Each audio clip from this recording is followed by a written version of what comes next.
geçiyor. Dolayısıyla bu hüsnü şehadet için buraya gelmiş bulunuyoruz. Size soruyoruz.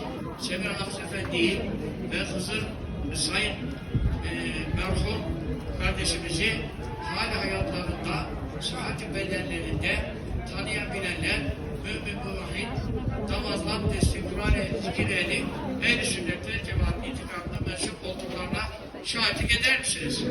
Şahitlik eder misiniz? Şahitlik eder misiniz? Dünya ve ahirete müteallim cümle haklarınızı helal ediniz. Helal ediniz. Helal ediniz. Razı mısınız Allah'tan? Allah Teala sizlerden, bizlerden ve Hızır Efendi'den ve Semir Hafız Efendi kardeşimizden razı olsun. Onları razı eylesin. Günahlarını mağfiret eylesin. Sayılarını mahveylesin. Hasenatı tebdil eylesin. Amin.